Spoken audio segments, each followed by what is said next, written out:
विषय म्हणजे आता तुम्ही बघतातच आम्ही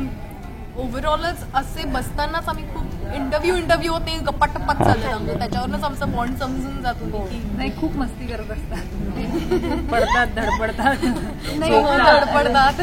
एक खासियत म्हणजे सिरियल सुरू झाल्यापासून आतापर्यंत प्रत्येक मुलींनी 2 आठवडे घेतलेत की आज मी आजारी पडणार आज ही आजारी पडणार पण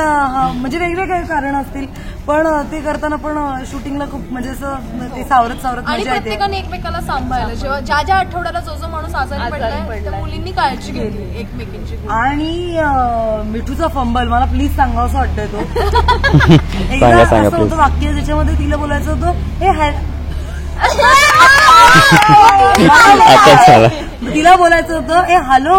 त्याच्यामध्ये ती बोलली चालू सीन मध्ये गरब्याच्या आधी ती म्हणाली ए हॅलो आणि सगळ्यात संपलो. आणि असं सारखं काही ना काहीतरी होत असतं आठवणार पण नाही आम्हाला प्रत्येक सीन मध्ये काहीतरी आणि कंटिन्युटी 2 कंटिन्युटी झाल्या 2 व्यक्तीने फंबल मारून झाले त्याचं 3 बाकी आहेत. एकाला म्हणायचं होतं नाही ऍक्च्युली आमच्या मनोजने पण फंबल टाकून झालंय आमच्या मनोजने. आमचा सीन सुरू होता म्हणजे आता मनोज नाही ते पण तरी मला सांगायला आवडेल ते आमचं रोमॅन्टिक सीन सुरू आहे छान आणि माझं फेस आहे आणि तुला काय हवंय वल्लुरी वल्लुरी प्लीज निदान ना वल्लू तरी म्हणतात ना वल्लुरी म्हणाला दरेप्पा नावाच्या काकांना अच्छा पण ठीक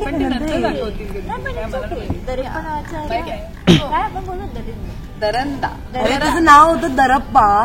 पण ते लक्षात नाही राहिलं आणि चालू क्लोज मध्ये मी पटकन बोलले की दरिंदा तर तो म्हणतो अजून मी डाऊन व्हायची ही आणि शाश्वती आणि ही आमचं गडबड चालूच असते कारण आम्हाला वेगवेगळ्या भाषा आहेत. भाषामुळेच आमची गडबड चालू असते. माझ्यासाठी सगळ्यात मोठा चॅलेंज भाषा आहे कारण मला मालवणी अगदी फाडफाड मालवणी बोलायचं नाही पण बऱ्यापैकी मालवणी लहेजा पकडून काहीतरी शब्द एखादा तरी शब्द प्रत्येक वाक्यात आला पाहिजे असं आहे. तर मालवणी हे माझ्यासाठी टास्क होतं पण प्राजक्ता आहे मला गाईड करायला कारण ती स्वतः मालवणी खूप छान बोलते ती मालवणी आहे सो माझ्यासाठी तो एक चॅलेंज होता पण हळूहळू आता त्याच्यात माझे पाय घट्ट रोवले गेलेत असं म्हणायला हरकत नाही असं वाटतंय मला तर. नाही आमच्यासाठी पण मला वाटतं माझ्यासाठी पण भाषा हाच चॅलेंज टेन्शनचा भाग आहे. एक तर ती चुकीची वापरली जाऊ नये खूप केली एखाद दिवशी खूप अभ्यास करून एखाद दिवशी खूप छान तो सीन त्या भाषेत केला पण तो पुढे टिकवताही आला पाहिजे कारण 12-12 तासांचं काम आपण करतोय रोज करतोय. कारण मुळात माझं मराठीचीच पकड माझ्याशी खूप स्ट्रॉंग आहे असं नाही कारण मी माझं इंग्लिश मीडियम आणि सगळं त्याचे जो झोन होता माझं तर माझं इंग्लिश हिंदी मराठी म्हणजे सांगायला वाईटच आहे पण माझं ते होतं जे हळूहळू आता जम बसतोय माझं की आणि त्यात आता त्यामध्ये मला एक चॅलेंज आलंय की विदर्भाची भाषा तर मी कधी गेलेही नाहीये तिथे त्यामुळे मी जरा काय म्हणतात चाचपडत सगळं करते सो प्लीज सांभाळून घ्या मला. आपल्या सगळ्यांच्याच बाबतीत तेच आहे की विदर्भात काय किंवा कोकणात खानदेशमध्ये काय किंवा कोकणात काय सगळीकडे ना खूप छोट्या छोट्या टप्प्यावर भाषा बदलते त्याच्यामुळे आमच्याकडे सेटवर मालवणी येणारे किंवा बोलणारी 6 ते 7 लोक आहेत जी वेगळं मालवणी बोलतात तर त्याच्यामुळे त्याचा एक कुठेतरी त्याची मोठ बांधून एक काहीतरी मीडिएट करणं मधलं काहीतरी प्रयत्न करतो करण्याचाच प्रयत्न आमचा सगळ्यांचा चालू.